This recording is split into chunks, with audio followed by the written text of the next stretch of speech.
Larry Vickers, Vickers Tactical Channel. This is part one of the Wilson Combat 1911 upgrade video. And we got a part two coming after this thing goes to Wilson's for those guys to work their magic. Okay, where did this come about?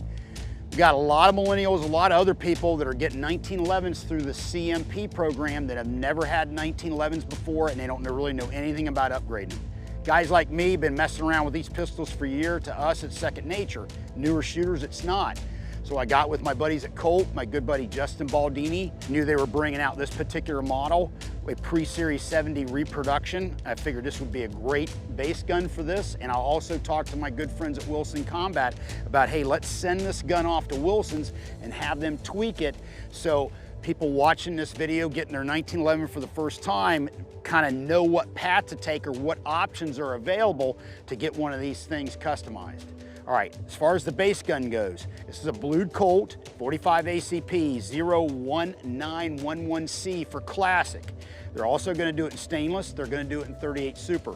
It has what we call the pre-series 70 slide markings, the old commercial government model slide markings, which were very appealing, both left and right side.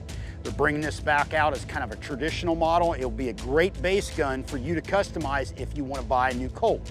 Now, one of the differences this has that the older pre-series 70 didn't have, this has a stainless national match barrel.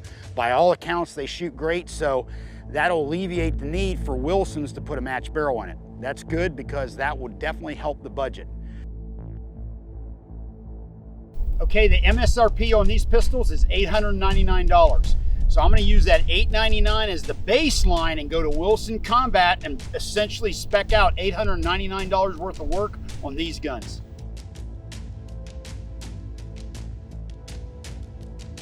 And that means we're going to have to be pretty frugal on everything we're doing. You can spend a fortune on one of these, I'm sure as many of you know. But we want to make sure that we get the key things that we need and maybe some of the frills get checked off the list. One, you got to have sights you can see limited in low light. If you're using this thing as a range toy, that's a little bit different than using it for self-defense where you may have to pick up the pistol in the middle of the night and defend yourself. So you got to have sights you can see. I'm a big fan of having a beaver tail.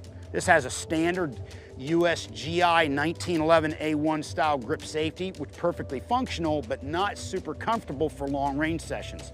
So beaver tail is definitely on my list. The grips I can probably live with. This has a flat plastic serrated mainspring housing. The original pre-series 70 from back in the day was arch steel serrated. This is perfectly functional. May or may not swap it out. Non-beveled magazine well. The pre-series 70 from back in the day did not have a beveled magazine well either, so that's going to have to be addressed. The trigger on this one's not bad. 1911 triggers out of the box can be kind of a roll of the dice. They're easily tuned, but if you've got a decent trigger, it might be a way for you to save a little bit of money. All right, now front strap on this is smooth like a standard government model. Problem is when it gets hot, sweaty, your hands are sweaty, it can slip in your hand. Not sure we're going to have the budget to be able to checker it, so that's something we're going to have to look into. Now, we want to hear your comments on what we should do to the two pistols. Plan A, Plan B. We want to hear your input on what you think we should do, and we'll see if it's going to fit the budget between the two. Maybe your comment could tip the scale one way or the other on the fan favorite for this particular handgun. Remember, before Wilson Combat ever made their own slides and frames and complete pistols, they customized Colts and Springfields and other pistols that customers would send in. That's how they started back in the day. So this is nothing new for them. We're about ready to light this thing up. 45 ACP Colt pre-series 70 reproduction. We're going to give you a baseline for you to see what it looks like before we get to part two. Stay tuned.